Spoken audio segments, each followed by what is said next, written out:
Hola compas, ¿cómo están? Soy Emma Gastaldi, compañero de Asociación Libre La Bisagra. Y bueno, la idea es que podamos estar repitiendo un poquito lo que fue el video anterior, donde estuvimos explicando algunos temas que entraban para el primer parcial de Proye, en particular, bueno, HTP, personaje o la lluvia, dibujo de gráfico de figura humana y la introducción. La idea ahora es que repitamos, no esos test, sino que podamos ir un poquito más allá y que veamos lo que es el desiderativo y el test de relaciones objetales de Philipson.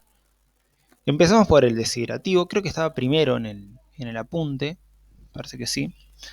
Eh, bueno, a mí el desiderativo la verdad que me parece como el más entretenido por ahí, eh, el más sencillo de estudiar. Está bueno pensarlo a partir de muchos ejemplos y también me parece, cuando voy a contar un poco lo que fue mi experiencia, cuando preparé el final de la materia, preparar el desiderativo fue prepararlo a partir de muchos ejemplos. Había un archivo en ese momento, no sé si seguirá estando, que tenía muchas preguntas y eran todos ejemplos de desiderativo, bueno, de Rorschach también. Así que bueno, si lo pueden encontrar, está bueno para poder practicar. Bueno, empecemos por lo que es el desiderativo. Capaz que les parece interesante. Desiderativo es el texto que viene del latín desiderativus, que significa que expresa o indica deseo. Y bueno, el cuestionario desiderativo esto es importante, es un test verbal que fue creado para analizar las defensas operativas que puede desplegar una persona. Es decir, permite ver aspectos dinámicos de la personalidad. ¿Se acuerdan que en el video anterior hablábamos, ¿no?, de que el conflicto suele pensarse como un aspecto dinámico? Bueno, acá algo de eso hay en juego. Lo que queremos ver son aspectos dinámicos. Vamos a usar este test para eso. ¿Para qué? Para ver cómo funcionan las defensas operativas que despliega una persona. Como cualquier otro tipo de test, ya sabemos de que puede pensarse a partir de lo que son las recurrencias y las convergencias, tanto intra como intertest. Y bueno, el texto después da algunos ejemplos antecedentes. A mí me parece que podemos saltearlos. Y bueno, ir directamente ya al primer título de adquisición del proceso de simbolización. Bueno, a saber, la simbolización, dice el texto, es un proceso de adquisición de representaciones que surge a partir de la necesidad de crear objetos sustitutivos por la aparición de ansiedades. Esto es bien kleiniano. Ya en la primera parte de la materia se deja entrever eso y acá lo está aclarando. Cuando adquirimos una representación, el sujeto que representa puede tomar distancia con el objeto a representar. Es decir, hay una distancia entre el símbolo contenido manifiesto y lo que se está simbolizando, que es el contenido latente. Cuando no hay esta distancia, va a haber una ecuación simbólica, en donde la palabra es la cosa misma. ¿Qué quiere decir esto? Vamos a ir parte por parte. Simbolizar remite a la capacidad de crear eh, representaciones para crear objetos sustitutos a partir de necesidades, a partir de ansiedades, perdón. Y cuando tenemos una representación, cuando somos capaces de representar, o sea, de simbolizar algo, podemos tomar distancia con el objeto a representar. Tenemos por un lado el símbolo y algo diferente del símbolo es el objeto a representar, que estaría representado en el símbolo. Cuando no se logra tal distancia, estamos hablando de una ecuación simbólica, es decir, hay una confusión, no hay tal distancia y la palabra es la cosa misma. Y da un ejemplo acá, el texto, y dice lo siguiente: ejemplo de ecuación simbólica: piano porque alegraría con lindos sonidos a las personas. Lo que está claro ahí es que hay una inadecuación. ¿Entre qué? En la distancia entre el símbolo, el piano, y el sujeto que lo enuncia. Vamos otra vez. Piano, porque alegraría. ¿Quién alegraría? Yo alegraría con lindos sonidos a las personas. Ahí podemos hablar de una ecuación simbólica atenuada, dice el texto. Y después da un ejemplo quizá un poquito más contundente, dice piano porque me masturbaría en público. Y ahí, bueno, lo mismo, ¿no? Porque me masturbaría, ahí la primera persona está clara, piano, porque primera persona, o sea, yo me masturbaría en público. ¿Ven cómo no hay una distancia entre el símbolo, o sea, el piano, y la persona que lo anuncia? En cambio, un ejemplo de simbolización lograda, o sea, que sería cuando hay una distancia entre el símbolo y el sujeto, es el siguiente, ¿no? Piano porque produce lindos sonidos para que disfruten las personas. Hay una clara distancia entre lo que es el piano y lo que es la persona que lo enuncia. Bueno, eso en cuanto a adquisición del proceso de simbolización. Vamos a la consigna ahora. Como ya sabemos, las consignas son súper importantes en esta materia y esta no es la excepción. La consigna del desiderativo consta de 3 catexias positivas y 3 negativas. Y en esto, lo voy a decir y después vamos a ir desglosándolo. Y se descartan reinos a medida que se avanzan en las catexias. ¿Qué son los reinos? Son 3 categorías: animal, vegetal y vegetal. Las catexias positivas van a tener la siguiente estructura. Si no pudiera ser persona, ¿qué es lo que más le gustaría ser? La negativa es, en cambio, si no pudiera ser persona, ¿qué es lo que menos le gustaría ser? Acuérdense, la primera parte va a permanecer invariante, va a ser la misma, si no pudiera ser persona. Va a cambiar en las catexias positivas y en las negativas la segunda parte del enunciado. En las positivas, qué es lo que más le gustaría hacer, y en las negativas, qué es lo que menos le gustaría hacer. La consigna lo que pide explícitamente es que se renuncie a la capacidad de ser persona. Es decir, que la persona se aniquile para poder adquirir otras identidades no humanas, cuáles son las que están en los 3 reinos: animales, vegetales o vegetales. Es decir, va a enfrentar al sujeto ante la muerte. Y esto lo que va a mostrar son los mecanismos defensivos que tiene la persona según sea su modalidad.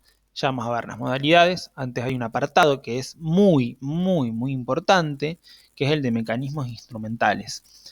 Por ahí, como decimos, bueno, en las defensas operativas aparecen los cuadros y eso es lo importante. Bueno, mecanismos instrumentales es mucho, muy importante. Y vamos a ver por qué. Las defensas instrumentales son las que se van a poner en marcha para que el sujeto pueda dar respuesta a las modalidades del test. Es decir, podemos responder al test porque tenemos defensas instrumentales. ¿De qué nos defendemos? De la renuncia a la capacidad de ser persona, de aniquilarnos imaginariamente, que es lo que pide la consigna. Cuando estamos en presencia de un yo fuerte, las defensas instrumentales pueden usarse de manera apropiada, pero también, y esto es muy importante, pueden haber fallos. Los fallos son más significativos a mayor nivel de desorganización del test.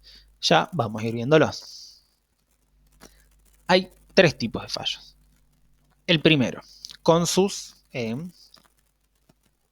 índices. La disociación instrumental. Punto A de la disociación instrumental. Primera disociación. Este mecanismo va a permitir separar fantasía de la realidad. Se va a observar cuando el sujeto puede tomar la consigna como un juego, es decir, como si. Los fallos que presentan son, en primer lugar, el fracaso total, en donde no se puede dar respuestas a ninguna de las catexias. Por ejemplo, no sé, no me sale, no puedo, no se puede responder ni siquiera a lo positivo como a lo negativo. Así que, bueno, acuérdense de eso. El segundo es el fracaso, en las catexias positivas o negativas, en donde no se pueden responder precisamente un sector de las mismas. Si esto ocurre, el entrevistador lo que tiene que hacer es seguir con las otras catexias. Bueno, otro tipo de fallo que nos vamos a encontrar es la respuesta antropomórfica, en donde el entrevistado no puede separarse de los rasgos humanos. Por ejemplo, a mí, puede ser, ¿no? ¿Qué es lo que más le gustaría hacer si no fuese persona? Y bueno, nos encontramos con respuestas de tipo, no sé, Batman, Superman, en algún punto, ¿no? En donde siguen estando los rasgos humanos. Y bueno, por último, que no se pueda responder alguno de los reinos. Acuérdense, los reinos son animal, vegetal y vegetal. Y bueno, lo que tiene que hacer el entrevistador en este caso es analizar el reino omitido y su significado. Y en el caso de la respuesta antropomórfica, lo que se tiene que hacer como entrevistador o entrevistadora es decir lo siguiente. Batman, por ejemplo, es un personaje con características humanas. Si no fuese persona, ni alguien que conserve características humanas, ¿qué es lo que más le gustaría hacer en caso de que sea una catexia positiva? Bueno, vamos a la segunda disociación. Si la primera lo que nos va a permitir es separar fantasía de realidad, la segunda disociación lo que va a hacer es permitir separar mundo interno y mundo externo, yo de no yo. O sea, separar aspectos que se valoran del símbolo y aspectos que se rechazan. ¿Cuáles son los posibles fallos o los fallos que presenta? Bueno, en primer lugar, cuando el sujeto responde en la serie positiva con un símbolo que rechaza. Por ejemplo, y es muy gráfico el que estaba en el texto, en una catexia positiva responder: no me gustaría ser un volcán porque entra en erupción y destruye todo. También está el caso contrario, que es que en las catexias negativas se responda con un símbolo que se valora. Por ejemplo, me gustaría ser flor por el perfume. Bueno, punto 2, o sea, el segundo fallo. Responder en un símbolo de la catexia positiva con un aspecto que en la racionalización es negativo, o sus características son reconocidas como negativas. Por ejemplo, me gustaría ser rosa, como dice el texto, porque tiene espinas y se puede defender. Me gustaría... Bueno, tienen para pensarlos algunos de estos ejemplos, también en la negativa, ¿no? En donde se responde con un símbolo que está aceptado. Acuérdense que estos primeros dos tienen su contracara. Por un lado, responder en lo positivo con algo negativo y por el otro lado, en lo negativo con algo positivo. El texto dice: no me gustaría ser tigre porque es esbelto y ágil. Entonces, estamos respondiendo a una catexia negativa con algo que está, podemos pensar que está socialmente reconocido como positivo. Bueno, el tercer fallo es mezclar en una misma racionalización aspectos valorados y rechazados del símbolo. Este también parece que es un poco más complicado. Insisto, el ejemplo del texto, por lo menos en esta parte, están buenos. Y dice lo siguiente: me gustaría ser un yuyo porque da alimentos a los animales, pero es molesto cuando las personas siembran. Lo que permite inferir esto son dificultades con respecto a la resolución de las ambivalencias. Y bueno, ya casi terminando con lo que es la segunda disociación, tenemos al siguiente punto. Elegir en las catexias positivas y en las negativas el mismo símbolo o dar respectivamente la misma racionalización. Y acá dice: en las catexias positivas una escoba porque es útil para la limpieza, en la negativa una escoba porque se usa mucho, se gasta, se tira. En las positivas puede ser también un tigre porque tiene lindo pelaje, en las negativas un gato porque tiene lindo pelaje. Lo que va a dar cuenta de esto es del uso del mecanismo de anulación. Y bueno, por último, con respecto a la segunda disociación, lo que vamos a ver es una marcada diferencia entre símbolos valorados y rechazados. Perdón, una marcada distancia. Y acá los ejemplos pueden ser: me gustaría ser roca porque es dura, no me gustaría ser cristal o copa de cristal porque se rompe fácilmente. Lo que va a evidenciar esto es la fragilidad yoica. Entonces, a modo de resumen con respecto a la segunda disociación, tenemos, en primer lugar, responder en la serie positiva con un símbolo que se rechaza o que en las negativas se elija un símbolo que valora. En segundo lugar, tenemos lo siguiente, responder en las catexias positivas con un símbolo del cual se jerarquizan en la racionalización cualidades reconocidas como negativas, o elegir en las negativas símbolos que la racionalización va a reconocer como positivos o que podemos pensar que popularmente son positivos. En la tercera, mezclar en una misma racionalización aspectos valorados y rechazados del símbolo. En la cuarta, elegir en las catexias positivas y en las negativas el mismo símbolo o dar la misma racionalización. Y en la quinta, la marcada distancia entre los símbolos valorados y rechazados. Esto es importante y no está tan bueno lo que voy a decir, ¿no? Pero que traten de memorizárselos. Tienen que aprenderse que en la primera disociación existen tales cosas. Vamos a pensarlo en términos de fracasos a la primera disociación. En la segunda, ¿por qué fracasos? Porque se fracasa en tomar el test como un juego. En la segunda disociación, lo que permite es discriminar entre aspectos valorados y rechazados de sí. Entonces vemos que de alguna forma los fracasos que presenta o las dificultades o los fallos son en las catexias positivas o negativas. Y ahora vamos a ir a la identificación proyectiva. La identificación proyectiva es el mecanismo por el cual el sujeto puede depositar un aspecto de sí en un símbolo con el cual se identifica. Esa es la definición. Lo que va a implicar es la posibilidad de diferenciar entre el símbolo y lo simbolizado, la capacidad de representación de algo, sabiendo que esto no comprende la posesión de lo representado, es decir, mantener una distancia. Los fallos que va a presentar son los siguientes. El primero, la pérdida de distancia entre el símbolo y los aspectos representados. Acá la elección no es un símbolo, sino que el objeto elegido se confunde con el objeto originario a reemplazar. Es lo que habíamos hablado antes en términos de ecuación simbólica. O sea, no hay mediación simbólica y la palabra se va a referir, y la palabra es lo mismo a lo que se refiere. No sería obelisco, dice el texto, porque todo el mundo me vería desnudo. Ahí hay una clara ecuación simbólica. Piensen que cuando está en juego la primera persona, en términos como gramaticales, posiblemente pueda haber algo del orden de la ecuación simbólica. Bueno, el segundo fracaso, el segundo fallo, mejor dicho, es no poder elegir un único símbolo.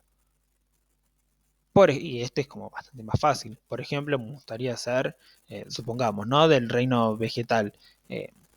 Rosa, jazmín, jacarandá, etcétera. Como que sean muchas respuestas de forma espontánea. Lo que se tiene que hacer en este caso, como entrevistador o entrevistadora, es preguntar el porqué de cada elección y entre todas ellas preguntar cuál le gustaría hacer más en las catexias positivas o menos en las negativas. Bueno, el tercero.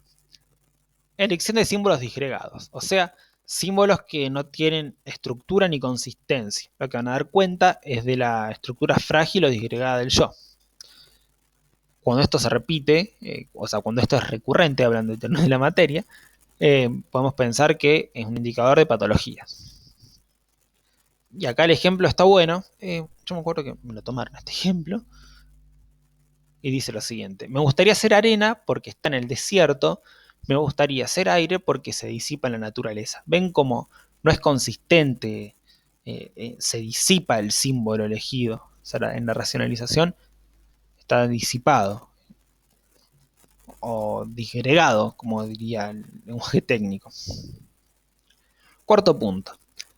Elección de símbolos estructurados pero de débil consistencia.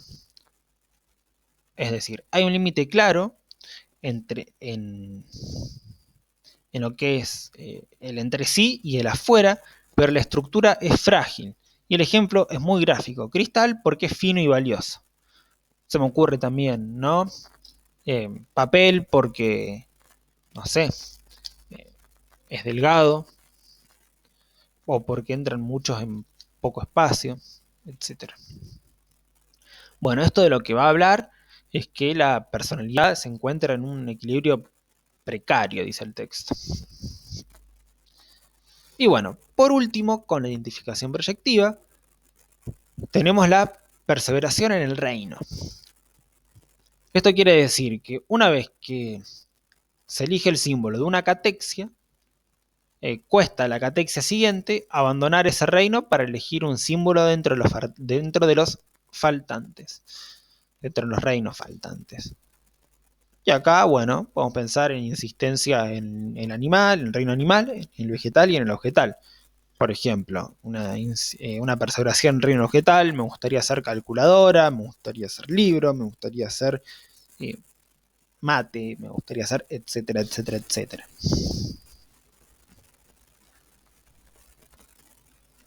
Racionalización. Como antes habíamos dicho, identificación proyectiva, ahora vamos a ver racionalización. Y acordémonos de que es el tercero de los mecanismos instrumentales. Vamos a hacerlos a modo de repaso, o sea, muy brevemente los voy a nombrar, así quedan claros. Disociación instrumental, que tenemos primera y segunda disociación, identificación proyectiva y racionalización. Cada uno con sus ítems. Bueno, la racionalización lo que va a implicar es que el sujeto pueda justificar su elección de forma adecuada o usando la lógica formal, separando aspectos afectivos de racionales. Esto lo vamos a ver en el porqué de la elección que el sujeto nos da. Y bueno, los fallos que se presentan son fallo en la sustentación lógica formal, en donde no se responde a partir de la lógica, sino, por ejemplo, me gustaría hacer algodón porque es suave, conejo porque es simpático, dice el texto. Esto lo que va a dar cuenta es de la fragilidad o de la ausencia de criterio de realidad. El segundo fallo es el sobredimensionamiento de la justificación, en donde se reiteran o agregan motivos que justifican, pero no enriquecen la elección. Y acá dice, me gustaría ser caballo porque lo miman, cuidan, protegen, dan cariño, etcétera, etcétera, etcétera. Ven como se insiste sobre eso, pero la respuesta no enriquece, sino que de alguna forma es redundante. Tercero, por ausencia de justificación, en donde el sujeto no puede asignar una respuesta, una explicación a la respuesta que dio, es decir, a su elección. Me gustaría ser, no sé, supongamos, el reino vegetal, computadora. ¿Por qué? No sé. No, porque le gusta, dice, incluso, ¿no? Entonces, estamos hablando ahí sobre, bueno, que el sujeto no puede asignar una explicación clara a por qué elige la respuesta. Bueno, lo que se espera en el test, esto lo voy a decir muy por encima, por ahí estaría mejor que lo lean ustedes, no me quiero detener más, es que el tiempo de reacción a medida que avanza la prueba vaya disminuyendo, eso acuérdenselo, y el tiempo de reacción más o menos va a oscilar entre los 10 y 30 segundos. Bueno, secuencia en la elección de los reinos. La secuencia esperable es, para las catexias positivas, animal, vegetal y objetal o inanimado, como dice el texto. Y bueno, ¿por qué es esto? Porque lo que se va a intentar conservar son los aspectos que más le interesan al yo.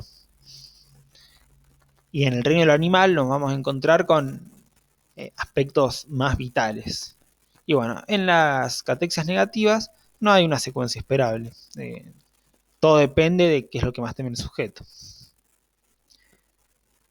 Y acá vamos a dar un ejemplo de lo que es la consigna del test.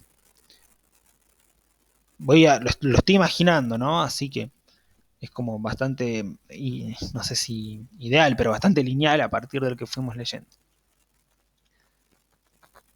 Empezamos por las catexias positivas. Y la primera pregunta sería, o sea, la primera catexia, si no fuese persona, ¿qué es lo que más le gustaría hacer? Y supongamos que el sujeto nos dice una respuesta del tipo perro. ¿Por qué? Porque es guardián. Entonces, pasamos a la segunda catexia y va a ser la siguiente. Si no fuese persona ni animal, ¿qué es lo que más le gustaría hacer?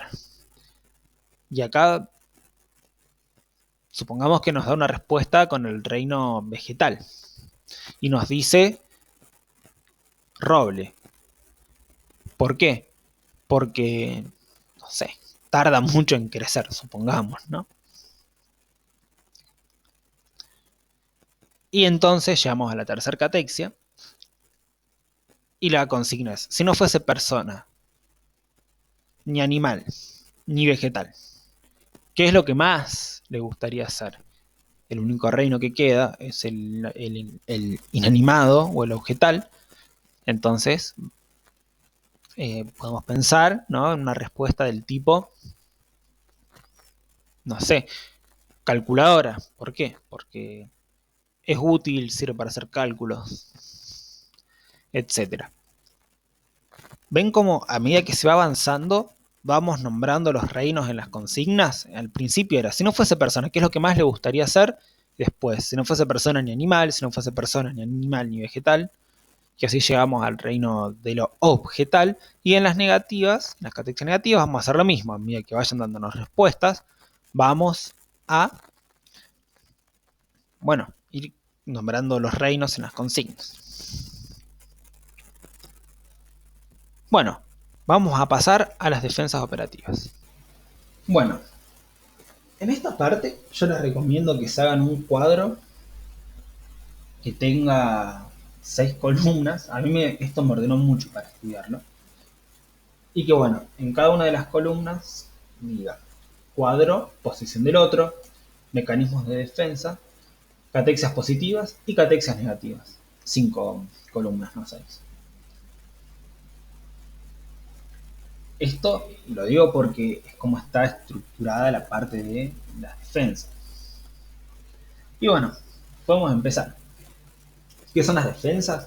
Son un conjunto de operaciones que tienen una finalidad de disminuir diferentes peligros que puedan afectar al yo.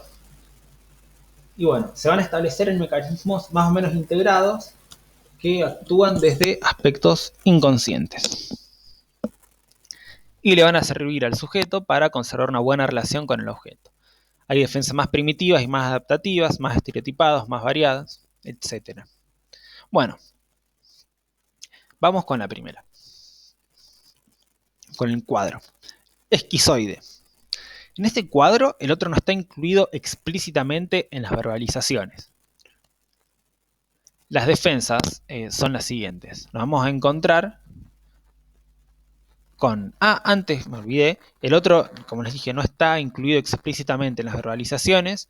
Y si lo está, es para mirar, poniendo una distancia emocional. Las defensas son la disociación, la omnipotencia y el split masivo.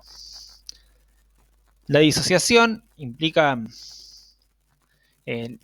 división del yo y del objeto en dos o más partes para mantener separados objetos buenos y objetos malos. Por ejemplo, objetos alejados espacialmente o fijos que observan el mundo desde arriba, como una estrella. Segundo,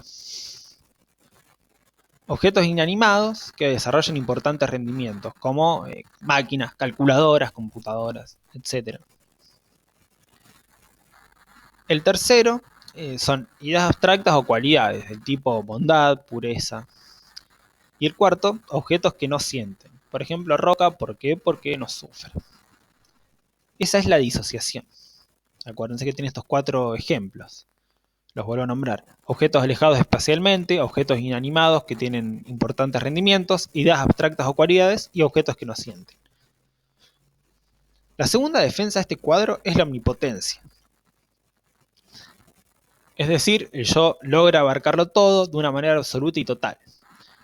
Contrarresta sentimientos de impotencia y debilidad y son objetos con poderes mágicos o indestructibles.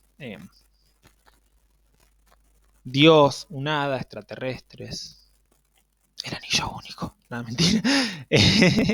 Y por último, el split masivo, que va a hablar de la fragmentación del yo en múltiples pedazos para no sentir ansiedad.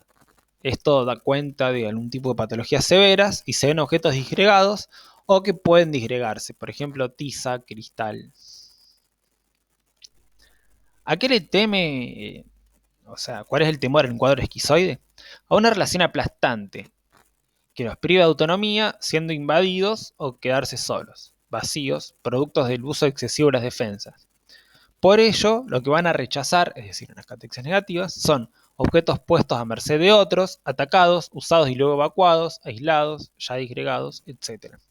Por ejemplo, pasto porque lo pisan, estrella porque está solita, etc.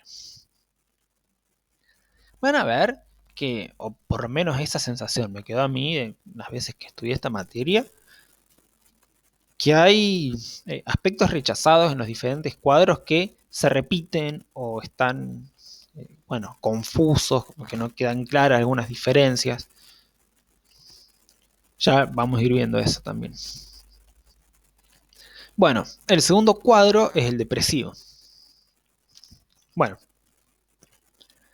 el otro, en el cuadro depresivo, generalmente está incluido explícitamente en la verbalización de modo general. Con quien se tienen contactos múltiples es un otro exigente a quien se tiene que convencer de la bondad y el amor. Todo depende si van a predominar las defensas maníacas o de identificación proyectiva. Entonces, la primera defensa es la identificación proyectiva con el objeto interno. Este es el mecanismo por el cual el sujeto deposita en otro con el cual preexiste una comunidad aspectos del superyo, identificando al otro con estos aspectos superyoicos. De este modo, va a mostrar al otro su bondad, ocultando los aspectos más sádicos y pidiendo ser querido y reconocido, como no logra su propio superyo. Esto se va a ver en objetos receptivos, poco agresivos, que contienen aspectos buenos dentro de sí y que son protegidos por la otra persona. Ejemplo, un perro porque en el invierno lo abrigan, le dan de comer, lo miman, etcétera, etcétera. Es decir, de alguna forma se deposita en el otro los aspectos superyoicos y el sujeto solo queda mostrando su bondad. Es identificación proyectiva con el objeto interno. Se va a centrar en la capacidad de recibir por parte del objeto. Por eso, en el ejemplo dice, lo abrigan, hay un otro que lo abriga, le dan de comer, hay un otro que le da de comer, lo miman, hay un otro que lo va a mimar. Bueno. Si la identificación proyectiva se centra en la capacidad de recibir, la manía, que es la segunda defensa, se va a centrar en la capacidad de dar. Va a conservar las características de la identificación proyectiva, pero las elecciones van a hacer hincapié en la capacidad de dar del objeto. Las elecciones se van a centrar en la vitalidad, el equilibrio eufórico, movimiento, posibilidad de satisfacer necesidades. Por ejemplo, fuente porque es fundamental para otros seres vivos. Agua porque es fundamental para otros seres vivos, sería el ejemplo. Una calecita porque da muchas vueltas y alegra a los niños. Se me ocurre, no sé, árbol frondoso porque da mucha sombra a las personas. Como en lo que se centra es en dar. El temor del depresivo es hacer privado el contacto cercano con el objeto como castigo por la agresión y a la desvalorización producto de sentimientos de culpa. Por eso rechazan objetos dañinos, pasivos, agresivos que dependen de otros. Ven como acá les decía esto, como que parece que se contradice un poco. A mí no me termina de quedar muy claro esto. Bueno, psicopatía, el tercero de los cuadros. El otro aparece como depositario de aspectos rechazados y no reconocidos como propios del yo. Se inoculan en el otro estos aspectos, haciendo que sea el otro quien los actúe. La defensa es la identificación proyectiva, evacuativa o inductora. ¿En qué consiste? En depositar dentro del objeto una parte del yo para controlarlo desde dentro y producir algún tipo de efecto sobre él. Son objetos poderosos, que tienen como un poder invasor, eh, y pueden inocular en el otro, perdón por ese ruido, pero mi vecino tiene un perro, pueden inocular en el otro ideas y sentimientos para dominarlo, paralizarlo. Ejemplo, a mí me parece que el más claro es el de la enredadera, porque atrapa todo, tigre, porque se mueve rápidamente e infunde miedo. Hay una serie que por ahí sirve como de modo ilustrativo, que se llama The Following, me parece, que bueno, es como toda serie que remite al ámbito de lo psicológico, bastante eh, criticable en un punto, pero ilustrativamente se puede pensar, ¿no?, en un cuadro de psicopatía. Bueno, ¿cuál es el temor en este cuadro? El funcionamiento autónomo del objeto respecto de sí, producto del fracaso de la identificación proyectiva. Por eso se van a rechazar objetos dependientes, empáticos, emocionales, valiosos socialmente. Por ejemplo, algún tipo de animal doméstico. Pueden también elegir rechazar los mismos símbolos que eligieron las catexias positivas por su necesidad de burlarse, buscando atacar la comprensión del entrevistador. El otro cuadro es el cuadro obsesivo, en donde el otro lo que va a hacer es aprobar el rendimiento útil o desaprobando y abandonando efectivamente si el sujeto tiene descargas agresivas o algún tipo de bajo rendimiento. Son tres defensas. La primera es el aislamiento, en donde hay una disociación entre vínculos de amor y agresivos. Se teme a que se unan esos pares. El temor a que se unan esos pares lleva a crear una distancia extrema respecto del mundo exterior, para evitar ser movilizado emocionalmente. Esto se va a ver en elecciones en las que se enfatizan la utilidad, la limpieza, el control, bueno, de lo que sería la agresión. Ejemplo, una calculadora porque son útiles. La segunda defensa de este cuadro es la anulación. Es el mecanismo mágico por el cual el yo considera que una fantasía buena o un acto bueno puede borrar o anular otras fantasías o actos previos agresivos o malos. Esto se va a ver en elecciones de símbolos en catexias positivas que son rechazadas en catexias negativas. Por ejemplo, decir en la catexia positiva un león, y en la catexia negativa también volverá a usarse símbolo.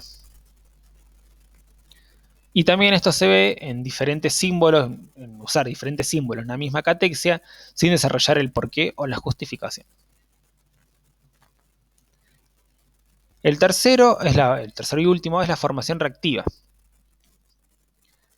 Va a implicar la necesidad de mantener disociados los vínculos de amor y los vínculos y el vínculo agresivo establecidos con el objeto.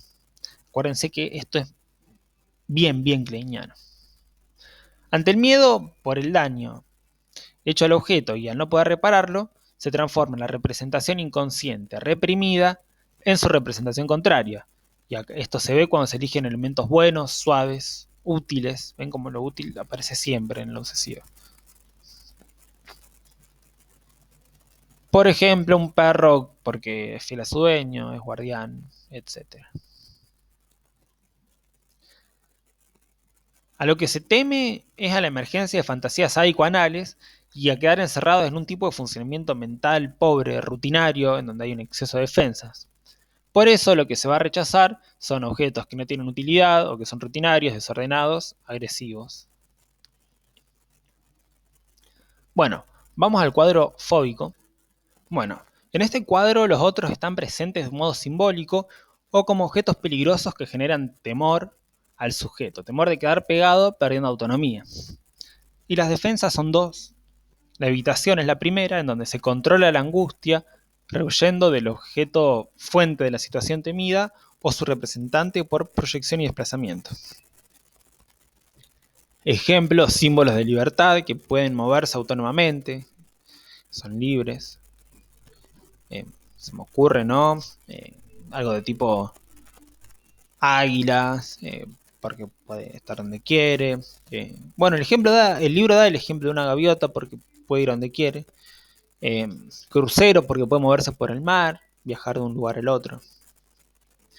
Y el segundo mecanismo, o sea, la segunda defensa fóbica, mejor dicho, es la contrafobia, en donde el yo niega el miedo y enfrenta la situación de peligro. Son objetos valientes con fortaleza para defenderse, por ejemplo, perro policía, dice el texto.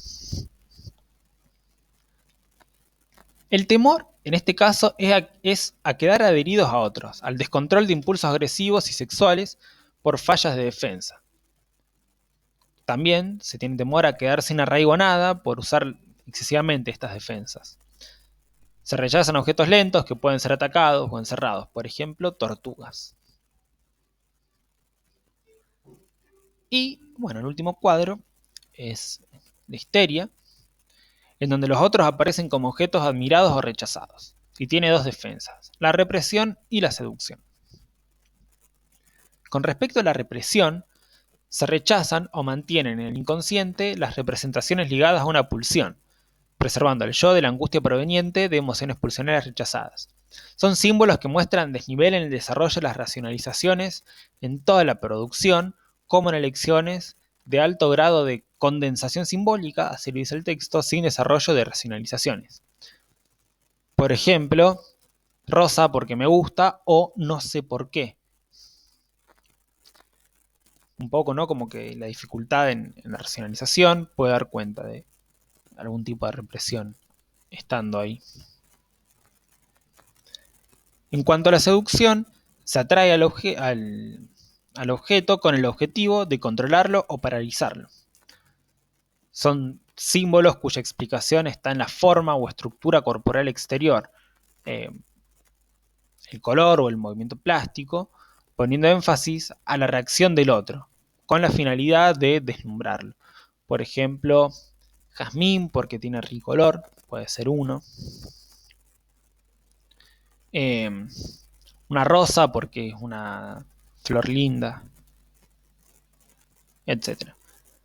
Y bueno, creo que con esto ya estaríamos terminando. El temor, en este caso, es a ser invadido por fantasías genitales o ser atacado genitalmente por el objeto si fallan las defensas. Por eso se van a rechazar lo grotesco, lo que no tiene armonía, lo feo visualmente, animales por instintivo, algo que no siente, algo frío también. Podemos pensar, no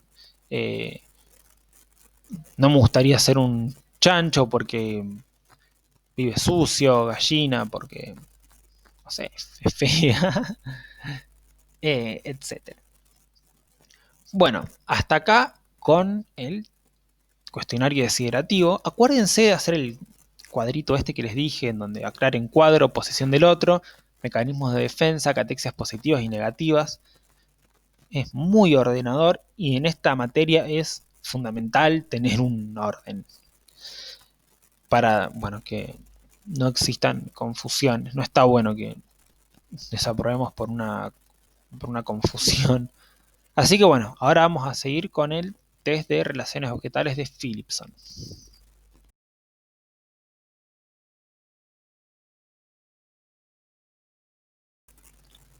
Bueno, seguimos con lo que es el test de relaciones objetales de Philipson, también conocido como TRO. Les recomiendo, para lo que son fines didácticos, que googleen las láminas, así más o menos las tienen presentes. Es re importante tenerlas visualizadas a las láminas en estos tests. Bueno, el test de relaciones objetales, y esto es muy importante, es un instrumento proyectivo temático de estimulación visual y producción verbal. Acuérdense, TRO, estimulación visual y producción verbal. Se utiliza para explorar la dinámica del mundo interno del sujeto, examinando sus relaciones objetales inconscientes. Acuérdense que esto es muy kleiniano, todos estos test son muy kleinianos. Es más, el TRO se reposa, dice el apunte, en la teoría de relaciones objetales de Melanie Klein. Así que ese es el marco en el que nos vamos a mover. Lo que permite indagar esta técnica son mecanismos de defensas latentes, conflictos y ansiedades, la viabilidad del vínculo transferencial y la posibilidad de evolución de los vínculos patológicos del sujeto. O sea, nos deja ver mecanismos de defensa latentes, conflictos y ansiedades, la viabilidad del vínculo transferencial, es decir, si la transferencia puede llegar a buen puerto o no, y la posibilidad de evolución de los vínculos patológicos. O sea, es un test que deja ver un montón de cosas. Tiene una hipótesis de base, que esto, insisto, es muy importante, que es la siguiente. El sujeto percibe dinámicamente el mundo que lo rodea. Esto es pregunta de parcial directamente. ¿Cuál es la hipótesis base del TRO? Que el sujeto percibe dinámicamente el mundo que lo rodea. La forma en que se desenvuelve e interacciona con otros va a ser congruente con su percepción del objeto, que está influenciada por relaciones objetales tempranas, que dependen, o dependieron, mejor dicho, de la satisfacción o frustración de las necesidades primarias y las interacciones sociales futuras. Entonces, los objetos primordiales frustrantes van a motivar deseos agresivos que son puestos en temores fantaseados de dañar, o sea, el objeto malo, o perder al objeto bueno. Estos temores, estos deseos, van a generar ansiedades que ponen en juego algún modo de defensa. Y estas, junto con formas de relaciones fantaseadas con el objeto gratificador, es decir, el deseo del objeto bueno, entran en tensión con las exigencias de la realidad.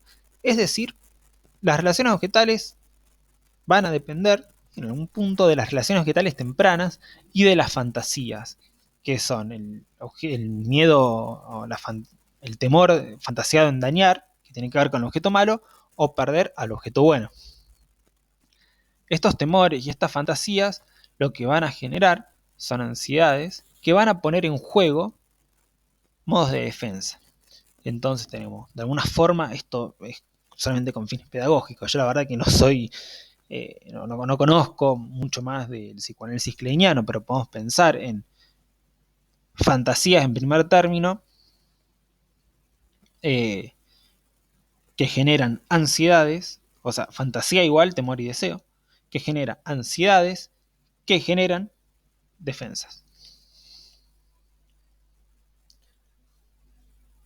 Bueno, el intento de conciliar formas inconscientes con las conscientes consolidadas van a determinar el comportamiento típico del sujeto, que se va a manifestar en la administración del test, y esto evidencia modos de relación de objeto, conflictos, defensas y ansiedades. El test, y esto es importantísimo también, yo esto voy a admitir que lo puse mal en el final, una lástima. Está compuesto por 13 láminas, yo puse 10, acuérdense que son 13 láminas, de 3 series, 4 de cada una, y una lámina en blanco con diferentes cantidades de personajes, diferentes grados de saturación proyectiva. Ya vamos a ver qué quiere decir saturación proyectiva. Bueno, estas figuras, las figuras que vamos a ver tienen características humanas, pero no tienen rostros, gestos, caracteres sexuales, edad, tiempo o lugar. Esto lo que va a permitir es son diferentes grados de proyección. Es decir, como hay poca definición, o sea, como no vemos a una persona con sus, por ejemplo, caracteres sexuales diferenciales, o no vemos a una persona con los gestos del rostro, podemos proyectar sobre lo que estamos viendo.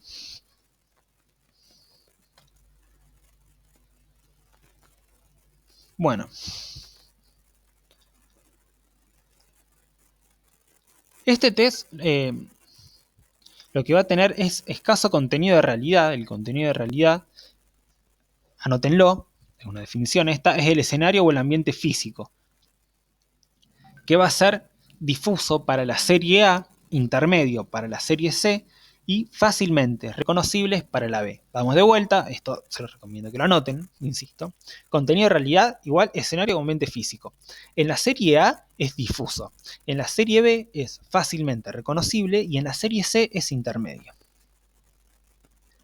El contexto de realidad va a ser el clima emocional que se despliega en la dramática expresada en relación a la percepción del estímulo. O sea, el contenido de realidad dijimos que era el ambiente físico. El contexto de realidad es el clima emocional. ¿Dónde lo vemos? En la dramática que el sujeto va a expresar. Entonces, este test es un test de contenido y de forma. Y para el análisis se va a centrar, por un lado, en lo que es la dramática, o sea, en la narrativa, y por otro, en la apercepción misma. En cuanto a la dramática, lo que se le va a solicitar a la persona es que relate una historia, y esto podemos pensar que ya es la consigna. Se le va a pedir a la persona que relate una historia a partir del estímulo, detallando lo más posible qué es lo que sucede en ese momento, que haga alusión a qué sucedió antes y qué puede pasar después. O sea, tenemos, por un lado, la consigna que es la siguiente, y la repito. Vamos a trabajar con una serie de láminas. La voy a decir completa, perdón. Y en ellas hay personajes. Le voy a pedir que usted relate ante cada una de ellas, o sea, cada una de las láminas, una historia, detallando lo más posible lo que sucede en este momento, o sea, en el presente de la lámina, si queremos pensarlo así, haciendo alguna referencia de lo que pasó antes y cómo continuó la historia. Después voy a volver sobre la consigna porque hay un par de cositas que son muy, muy importantes. Vamos a ver de que hay otra consigna más. La voy a repetir, así que tranquilo. Bueno, la dramática lo que va a dar cuenta es de las posibilidades creativas, la lógica formal, el contenido humano y de realidad, el tinte del contexto o el clima emocional, así como conflictos latentes y posibilidades de resolución. En cuanto a la forma, se tienen en cuenta adiciones, omisiones y distorsiones perceptuales. Bueno, el material. Tenemos, como ya dije antes, 3 series ABC y una lámina en blanco. Ya vamos a ver qué tiene en particular la lámina en blanco. Cada una de las láminas se va a distinguir de las demás, o cada una de las series, mejor dicho, se va a distinguir de las demás por el grado de saturación proyectiva acorde al contenido de realidad. Acuérdense que el contenido de realidad es el ambiente físico. Serie A. Van a predominar figuras difuminadas, el contexto es vago, apenas delineado, hay un sombreado claro y difuso, y esto es así porque va a movilizar emociones arcaicas, concernientes a los vínculos de necesidad, afecto, seguridad y dependencia. Tiene pocos detalles. Sugiere poco y ofrece una gran saturación proyectiva. La serie B, en cambio, va a contrastar el blanco y el negro, hay un claroscuro bien definido y formas notoriamente delineadas. Hay objetos reconocibles, se determina un mayor grado de realidad, por tanto, menor de saturación proyectiva. Mientras más grado de realidad hay, menos saturación proyectiva. Mientras más claro está lo que estamos viendo, menos vamos a proyectar. Lo que se va a enfatizar en la serie B es el clima de intimidación y frialdad. Esto moviliza fantasías de objetos amenazantes, autoritarios, superyoicos. Serie C. Acá hay un vasto contenido de realidad rico en detalles. La presentación es menos definida que en la serie B, pero más que en la A. Se va a introducir el color de forma intrusiva o difuminada. Esto es así para disminuir el impacto emocional. Se van a promover emociones más maduras y fantasías relacionadas con vínculos más maduros. Por último, tenemos la lámina blanca. Es la última que se aplica, vendría a ser la lámina 13, y va a explorar fantasías de enfermedad y curación. Lo que va a indagar es cómo se despide del test y del entrevistador, o sea, del psicólogo o de la psicóloga. Cómo se promueve la proyección de los recursos con los que cuenta y las posibilidades de llevar a cabo las fantasías. También esta lámina puede exponer la problemática actual. Bueno, vamos a la administración del test. el test tiene una secuencia estandarizada. Por ende, la alteración impide confrontación con parámetros e invalida las posibles inferencias. Las láminas son universales. Que tenga una secuencia estandarizada quiere decir que las láminas se van a aplicar siempre en el mismo orden. Y que son universales quiere decir que las láminas son las mismas acá, en México, en Brasil, etc. La administración del test no puede ser parcial, tiene que ser en una sola oportunidad, que lleva aproximadamente 1 hora y media. O sea, si vamos a aplicar un TRO, tenemos que avisarle a la persona que posiblemente, bueno, nos extendamos un poco, pero que es importante. Va a importar también lo que es el registro de la producción verbal, la producción paraverbal y los tiempos de reacción. Una vez que se expusieron todas las láminas, o sea, las 13 láminas, el entrevistador va a interrogar para que el sujeto pueda completar, esclarecer lugares donde la dramática quedó confusa o quedó inconclusa. En los casos en que la dramática no se puso en relevancia, el psicólogo o la psicóloga procede a un examen de límites, que es una pregunta puntual acerca de la omisión. Ya lo vamos a ver también eso. Bueno, vamos con lo que es la consigna. Este test, bueno, la consigna ya le dije antes, la voy a volver a repetir, pero también es importante saber que genera un mayor nivel de ansiedad que las técnicas gráficas, por lo tanto es importante hacer una introducción al mismo. Repito la consigna. Y después les digo la segunda parte. Vamos a trabajar con una serie de láminas y en ellas hay personajes. Le voy a pedir que usted relate ante cada una de ellas una historia, detallando lo más posible lo que sucede en este momento, haciendo alguna referencia de lo que pasó antes y cómo continúa la historia. Si llega a ser necesario, al entregar la primera lámina, se le puede decir al sujeto, ensayemos con esta, cuénteme qué está viendo y qué está pasando. Se van a hacer preguntas para facilitar que se complete la historia, por ejemplo, dónde está, qué está viendo, qué está haciendo. Y una vez que la persona haya entendido la consigna, se le pide que arme la historia él solo.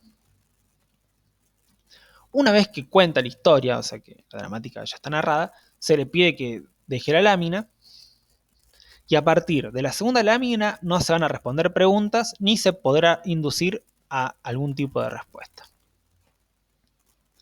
Esta consigna vale para las primeras 12 láminas. Para la lámina 13 se va a dar otra consigna, que dice así. Esta lámina es diferente, tiene una particularidad. No solo va a tener que armar la historia, sino también imaginarla. Después de esta introducción, se va a entregar la lámina. Una vez que se muestran todas las láminas, se procede al interrogatorio y, de ser necesario, a un examen de límites. Entonces, tiene dos partes la consigna. Por un lado, la de las primeras 12 láminas, en donde se le dice, vamos a trabajar con una serie de láminas, en ellas hay personajes, les voy a pedir que relate una historia, detallando lo más posible qué es lo que está pasando en ese momento y haciendo alguna alusión a qué pasó antes y qué pasó después. Se puede ayudar al sujeto en tanto sea en la primera de las láminas y una vez que se completan las 12 primeras, llegamos a la lámina 13, que es la lámina en blanco, y se le da otra consigna. Y se le dice que esta lámina es diferente, tiene una particularidad, no solamente va a tener que armar la historia, sino también imaginarla. Bueno, vayamos a las láminas ahora. Les voy a decir el número, las series y la cantidad de personajes que aparecen en la lámina, que pueden ser 1, 2, 3 o grupal, que está indefinido. Bueno, lámina 1 sería un personaje. O sea, lámina 1 a 1. Enfrenta al sujeto con una situación nueva. Es importante registrar cómo reacciona. El estímulo está difuminado con una figura humana que confronta al sujeto con la soledad en una situación regresiva y de dependencia. Se puede inferir cómo reacciona en condición de examen, qué ansiedad se pone en marcha en una situación amenazante y de soledad, así como un posible escenario transferencial. Pueden surgir fantasías de enfermedad y curación que permiten un pronóstico terapéutico y también es permisible analizar si hizo algún tipo de insights, es decir, si reconoce o evade sus conflictos.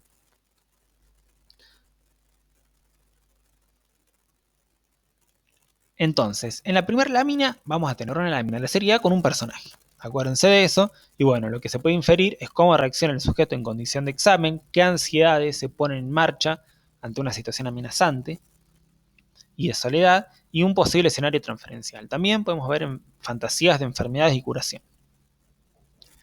Lámina 2, de la serie A con dos personajes. Acá, bueno, les recomiendo.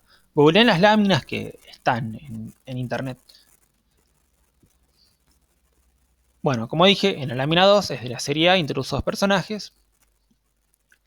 Induce la proyección de la imagen interna de una pareja que pueda relacionarse por algún tipo de vínculo, ya sea de amor, fraterno o amistoso. El sujeto lo que se espera es que exponga la relación que media entre las dos figuras. Se puede analizar también el contexto de realidad que se verbaliza. Creo que a mi vecino se le cayó algo, perdón. Puede elaborar situaciones presentes, tanto como planificación o visión futura acerca de un vínculo. Es importante pesquisar qué posición toma respecto de la pareja. Si se incluye, es decir, si es uno de los personajes, lo cual nos hace pensar en términos de una pérdida de distancia respecto al estímulo, o sea, algún grado de ecuación simbólica, o si, en cambio, se excluye, es decir, se posiciona como espectador. Hay algunos casos en donde se visualiza una tercera persona que se relaciona a una constelación edípica y al tercero excluido. También la posibilidad de que la intimidad de la pareja sea intolerable y necesite un tercero. Se deben cotejar todas las láminas de parejas para analizar recurrencias y convergencias. Lámina 3. Serie C introduce tres personajes. En esta lámina se introduce el color rojo. Hay tres personajes claramente identificables y un rico contenido de realidad, que es el interior de una casa. Lo que va a movilizar es la conflictividad edípica. Es esperable que uno de los personajes sea mujer y a partir de ella se establezca el triángulo. La figura de pie suele ser masculina y el tercero excluido suele ser la persona que está sentada en el sillón. Es probable que se alargue o acorte el tiempo de reacción, lo que puede dar cuenta de conflictos con agresividad. Es esperable que se integren todos los estímulos, o sea, color, personaje y contenido de realidad, lo que da cuenta de una buena aceptación de sus afectos e impulsos al mundo externo e interno, adecuado control sobre ellos y una buena capacidad de elaborar la situación triangular. Lámina 4. B, o sea, serie B, tres personajes. El ambiente se vuelve frío y persecutorio, los contornos son nítidos y disminuye el contenido de realidad con respecto a la anterior lámina. Se conserva la triangularidad planteada, pero aparece una pareja y una tercera figura alejada, verbalizado como el tercero excluido o incluido en la constelación edípica. Algunas personas pueden negar al tercer personaje, lo que de alguna forma controla la ansiedad persecutoria que moviliza la inclusión de un tercero. Asimismo, se puede adicionar un tercer personaje incluido entre la pareja y, por ejemplo, un hermano mayor que mira desde lejos. Hay un vínculo que une a la pareja y al tercero excluido, que suele ser el mirar o el ser mirado. Esto hay que pesquisar en la dramática. Es esperable la exclusión, esto indicaría la capacidad que tiene el sujeto de enfrentar aspectos sombríos, angustiantes, etc. Lámina 5, serie A grupal. Vimos que tenemos, las personas pueden ser 1, 2, 3 o grupo. Se explora la capacidad de elaborar duelos, mecanismos de defensa que se ponen en marcha ante el daño infligido a objetos amados. Lo esperable son ansiedades depresivas, culpa, tristeza por el objeto perdido y posibilidades reparatorias. La dramática va a estar en relación a entierros, cementerios, velatorios, etc. Hay dos grupos que están contrapuestos y esto permite explicitar, por un lado, aspectos destruidos y por el otro aspectos reparadores del yo. Suelen aparecer defensas maníacas, por ejemplo fiestas, dioses, o sea, escenario de fiesta, dioses, deshumanización, etc. Y hay casos también en donde el yo sucumbe ante el super yo, manifestando relaciones sádicas y culpa persecutoria. Y los ejemplos que da son campos de concentración, torturas, etc. Lámina 6, serie B, un personaje. El sujeto se enfrenta con soledad en un ambiente un tanto hostil, planteado por claroscuros bien definidos y pobreza de elementos. Ofrece pocas posibilidades de defenderse, de estar solo con sí mismo. Esto acerca al sujeto a una relación cotidiana del encuentro consigo mismo y su mundo interior. El vínculo del sujeto con la habitación permite explorar cómo se siente con su identidad, fantasías, conflictos y defensas. Permite analizar cómo distribuye el sujeto los elementos agresivos y persecutorios. A su vez, el alejarse o acercarse al interior de la habitación da posibilidad de diagnóstico y pronóstico en cuanto a la posibilidad de tomar insight ante sus conflictos y qué defensas se van a poner en marcha ante ellos. El sujeto puede espiar o también ser espiado, y la adición de un segundo personaje indica la imposibilidad del sujeto de estar a solas consigo mismo. Pueden hablarse también de las características de la habitación, que acá se puede pensar en que se ponen en marcha defensas obsesivas. La cama puede proyectar diferentes tipos de fantasías, por ejemplo eróticas, de enfermedad, debilidad, etc. Y si el cuadro se visualiza como un espejo, esto puede dar cuenta de algunas implicancias narcisísticas manifiestas. Es importante también visualizar la fantasía de salida de la habitación, que va a dar cuenta de la capacidad de reorganización del yo posterior a la regresión, mediante la negación de lo ocurrido por un sueño, protección del afuera, algunos tipos de defensa maníaca. Bueno, vamos ahora a la lámina 7, nos quedan varias todavía. La lámina 7 es de la serie C y una lámina grupal. Va a presentar un estímulo de tensión entre un grupo y un individuo para explorar relaciones dinámicas del tipo de las del ello, yo y super yo. O sea, nos estamos ubicando en la segunda tópica.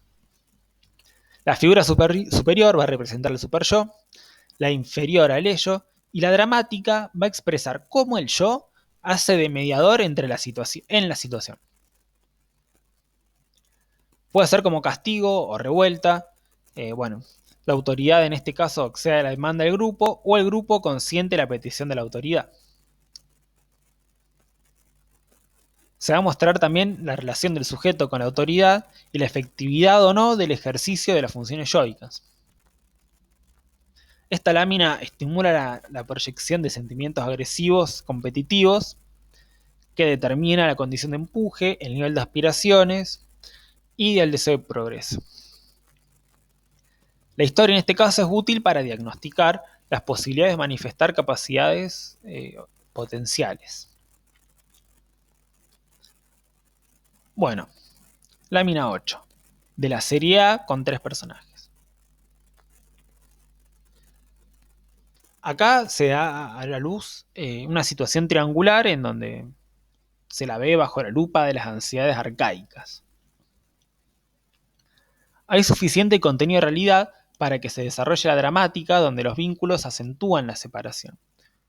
Una pareja y una persona separada puede remitir al alejamiento de los padres. Habría que ver también por qué se aleja, ¿no? Si es reprendido, abandonado, por culpa, fantasías incestuosas, etc. Puede también que en vez de alejarse, se acerque. Y también ofrece la posibilidad de resolver el conflicto con autoridad emergente del estímulo anterior, si acaso ésta ha quedado pendiente. Bueno, lámina 9, serie B con 2 personas. Se va a dar una ausencia de blanco, aparece una pareja en contexto, y este contexto puede ser el de plaza o el de parque. Hay un árbol que se interpreta como protector y una casa que acoge, rechaza, protege, etc. Se pone en tensión la relación de la pareja frente al mundo externo, en tanto este se manifieste como un ámbito de apoyo, privación o ataque. Se proyectan fantasías de unión y separación, y es importante ver la situación de la afuera, el contenido que se le da adentro y el grado de disociación entre ambos. El afuera puede estar idealizado, ya sea en términos de apoyo o protección, o hay una pareja idílica, y adentro una madre o padre que no permiten, tiranizan, etc. Las fantasías se relacionan también con la actividad sexual, un afuera permisivo y cómplice, y un adentro atacante o represor que obliga a la pareja a refugiarse en el afuera. Bueno, pasamos a la lámina 10, que es de la serie B y grupal. Acá lo que se pone a jugar es el grupo de pares, hay una inversión de exclusión espacial, que puede ser en un contexto de museos, colegios, ruinas, una estación de tren, etc. El estímulo da lugar a una situación de soledad y exclusión frente al grupo de pares y permite explorar fantasías de aceptación, rechazo o indiferencia que proyectan el grupo, el porqué de la exclusión también, expectativas de inclusión también pueden ser. Evidentemente, esta lámina da cuenta de exclusión e inclusión y de fortalezas o debilidades yoicas para enfrentar estas situaciones. Lámina 11. Serie C, 2 personajes. Hay 2 figuras, pero una de ellas puede ser omitida. Atentis. El contenido de realidad ahora va a presentar colores difuminados de una habitación con alguien adentro y alguien afuera. Las dramáticas están relacionadas a la vejez, enfermedad, muerte y cómo el sujeto enfrenta estas situaciones. Es importante pesquisar qué tipo de defensas operan ante la pérdida de objetos reparatorios. Por ejemplo, cuidar, saber, proteger, maníacas o amenazantes. El personaje de afuera viene a robar o matar. La muerte puede ser negada, negando al segundo personaje, o puede estar desplazada a características de la casa. La casa puede estar abandonada, arruinada, destruida. Cuando las ansiedades frente a la pérdida son excesivas, suelen emerger algunos tipos de fenómenos confusionales. Es importante acá ver si el duelo se refiere al pasado, al presente o al futuro. Bueno, penúltima lámina, lámina 12 de la serie C con un personaje. Esta lámina es la preparatoria de la lámina blanca. O sea, cuando tengan que describirla en el parcial o en el final, será una lámina que frecuentemente se evalúa. Las tonalidades son de un sentido acogedor. El contenido de realidad se da por elementos identificados, una vivienda humilde, dice, o un atelier bohemio. La verbalización sobre algunos objetos dan cuenta de oralidad y otros sobre contenidos anales. El contenido humano está dado por la persona en la ventana y hay que ver qué connotación se le procura a tal personaje. Acuérdense que el contenido humano son la cantidad de personas que aparecen en la lámina. ¿De qué tipo pueden ser estas connotaciones? Por ejemplo, un conocido, un desconocido que viene a robar, a agredir, el dueño de la casa incluso. Permite inferir acerca del vínculo transferencial, si puede ser como persecutorio, reparatorio, un aliado, un intruso o indiferente. Y también permite registrar, importantísimo, cómo se despide del psicólogo y del test. La figura puede alejarse como que no encontró a nadie, o puede aparecer también la angustia ante el quedarse solo, o verlo como un amigo.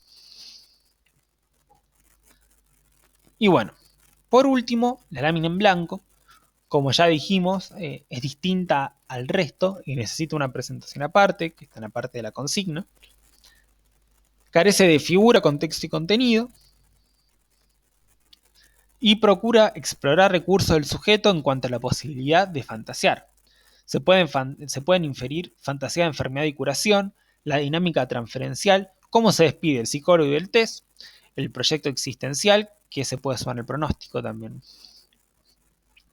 En esta lámina se va a centrar la situación de separación, cómo quedó con la situación del test y con el psicólogo, y puede presentar una elaboración depresiva, que va a implicar la aceptación del sufrimiento, y también la ayuda, o una elaboración maníaca, en donde se lleva adelante una negación frente a lo que moviliza la separación o desvalorización del proceso para negar una dependencia.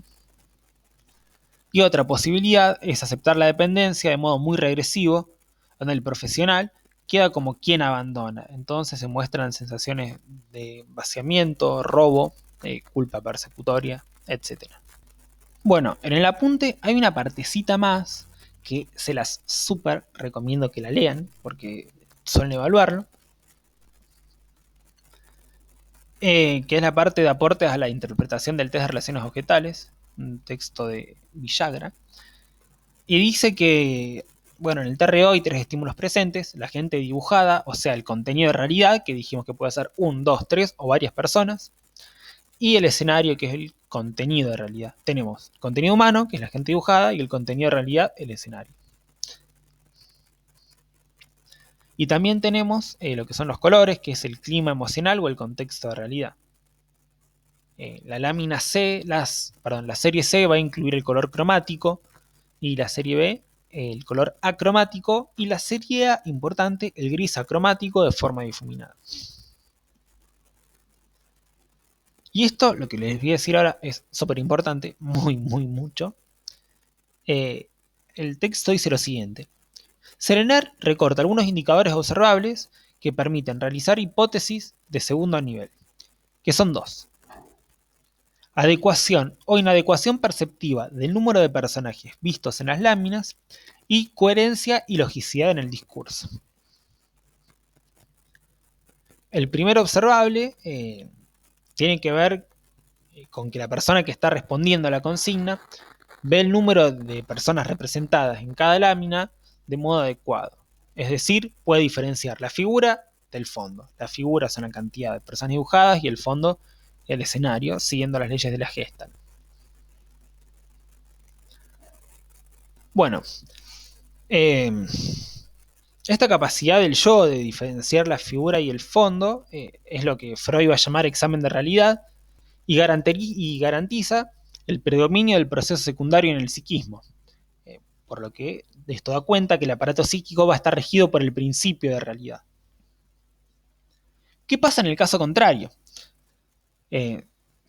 Si hay una inadecuación del número de personajes, podemos hablar de adiciones perceptuales, donde quien responde va a agregar figuras humanas en áreas que forman parte del escenario. Bueno, es importante precisar si los personajes que se agregan son verdaderamente vistos en las láminas o si se agregan en la historia pero no se ven en las láminas. Para Serener, lo que es importante es cuando se adicionan perceptualmente personajes.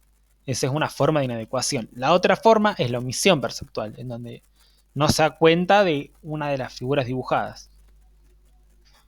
Esto para la autora se debe a que esta omisión es intencional porque se omite un aspecto de la realidad que resulta posiblemente displacentero y puede responder a conflictos de índole neurótica. Sin embargo, hay tres que se dan con cierta frecuencia y esto está bueno saberlo.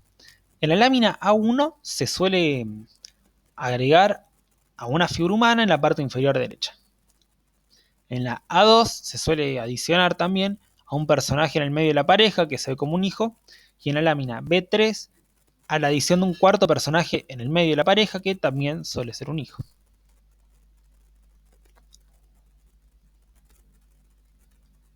Bueno, la pérdida de la diferenciación de la figura y el fondo va a indicar la indiscriminación entre el yo y el no yo, entre el yo y el mundo exterior. No está conservada la función del examen de realidad, lo que determina que el sujeto perciba según sus mociones pulsionales. Esto lo que va a indicar de alguna forma es el predominio del proceso primario, es decir, que el aparato psíquico está siendo regulado por el principio del placer. Por lo tanto, podemos pensar en un parcial fracaso del mecanismo de represión y una tendencia del sujeto a manejarse con el mecanismo de desestimación de la realidad. Bueno, vamos al segundo observable, que es el de la coherencia y logicidad del discurso, lenguaje organizado versus incoherencia e ilogicidad, desorganización del lenguaje. Bueno, lo que se focaliza acá es el modo de construir las historias por parte del entrevistado. Refiere al cómo relata, más allá de qué cuenta. Entonces, lo que se evalúa es el aspecto formal del discurso. asumiendo que el lenguaje va a representar manifestaciones, va a ser una manifestación externa del pensamiento. El discurso, en este caso, tiene que regirse según las leyes de la lógica formal,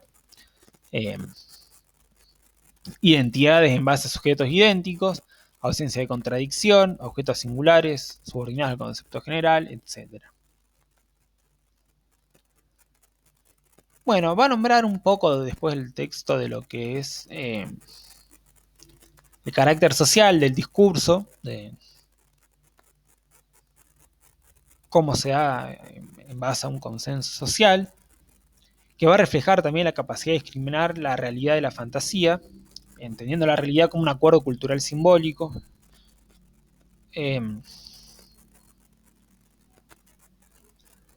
Y bueno, va a dar algunos ejemplos de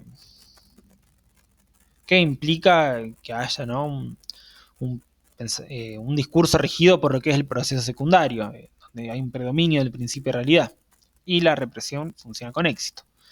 Entonces vamos a darnos cuenta que la realidad está conservada, el conflicto se va a establecer entre el yo y el yo encarnando la represión y el ello la sexualidad y la agresión, y nos vamos a encontrar con una patología del orden neurótico. En cambio, en los casos de incoherencia e ilogicidad, el lenguaje se va a mostrar desorganizado, las expresiones del sujeto son extrañas y faltas de sentidos, el lenguaje es complicado y difícil de comprender. En este caso, el lenguaje es la expresión de un pensamiento paralógico, dice el texto, que afirma identidades basadas en idénticos predicados. Para Selener, este pensamiento tiende a la ecuación simbólica, a la condensación y al desplazamiento, como dos mecanismos inconscientes. Bueno,